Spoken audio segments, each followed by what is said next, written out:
Hello everyone, welcome to Word on the Street. My name is Serilda Summers McGee and I'm the founder and CEO of Workplace Change, a human resources firm located in Portland, Oregon. Today for Word on the Street, we're going to be talking about the disconnect that exists between the words people say and the actions that will either demonstrate and reinforce the words they say and the statements they make, or completely nullify those words and make it seem like those words were for naught.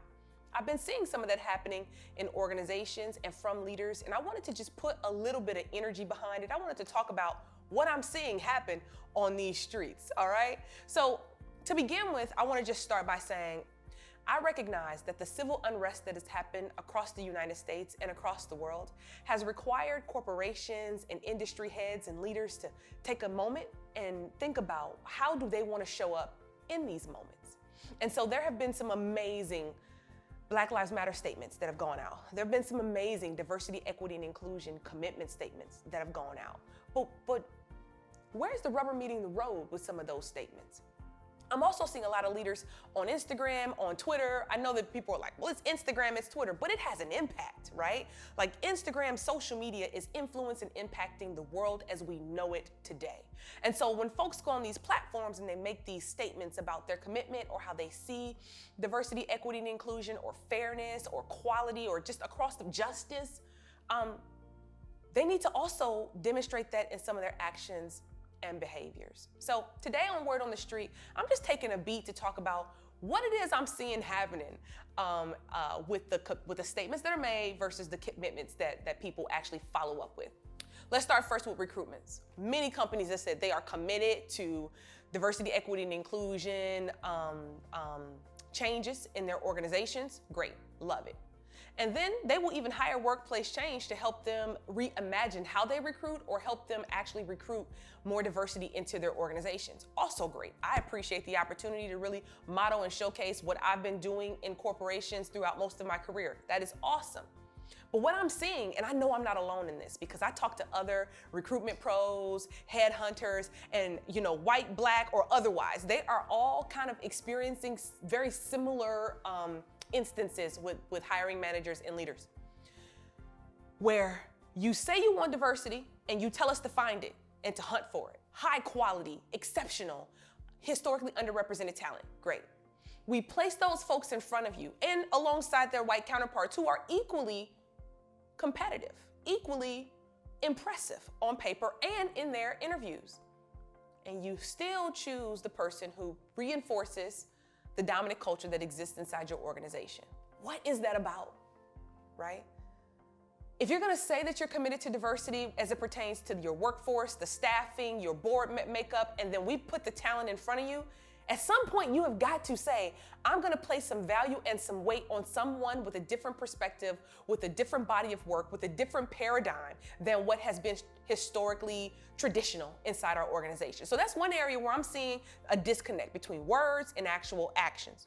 The second area that I wanna focus on is talking about executives in the workplace and how executives have said, like, I'm here for diversity, I'm here for change, I'm here to make these changes in my own behavior and to shepherd it into an organization. Great.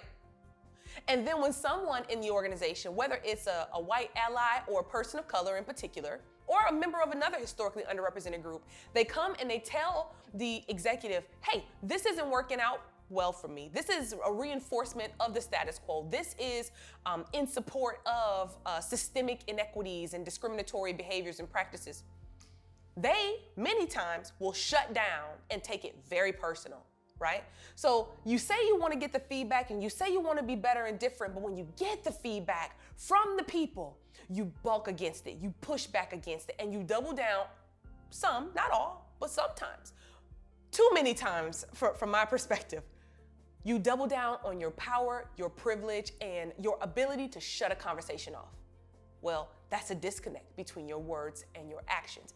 I need for you to, when that stimulus comes in front of you and when that challenge is before you, to take a beat and to think about, how should I respond in this moment? What is the most inclusive response that I can make? And then the third area that I want to focus on, because this one right here is really fascinating to me, It's how right now everyone's talking about the national election, right? And I'm not here to say who one should vote for. That is not what I'm here to do. But I am here to say that a lot of folks are kind of pushing this national agenda of, more diversity, a more diverse ticket, more Black women in elected positions. I know you're seeing it on social media. I know you're seeing it on Instagram and Twitter and Facebook, where they're white allies and a variety of folks are saying more Black women in leadership positions, more people of color in leadership positions. Great.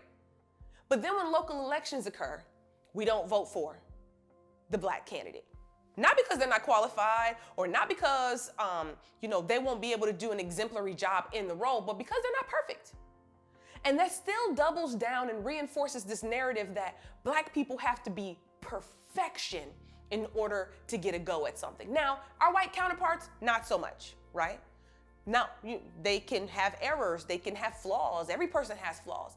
But when it comes down to us actually activating our ballot, the individuals voting for that historically underrepresented person, we just fall a little short. It reminds me of the 2016 election when Barack Obama said during the DNC convention, "Don't boo, vote." You remember when he said that? Or even during this year's Democratic National Convention, and Hillary Clinton said, "No coulda, shoulda, wouldas" this year. I just want for us to take a beat and think to ourselves, when it's just us in a booth by ourselves, or when it's just us in our kitchen, and we're thinking about who it is we're gonna vote for, or how it is we're gonna demonstrate our convictions towards establishing a more diverse, just, fair, equitable world. How do we place our vote when it's just you and the pen and your conscience? I want to thank you for joining in and tuning in with us for Word on the Street. My name is Serilda Summers McGee, and it's been my pleasure speaking with you today about this topic.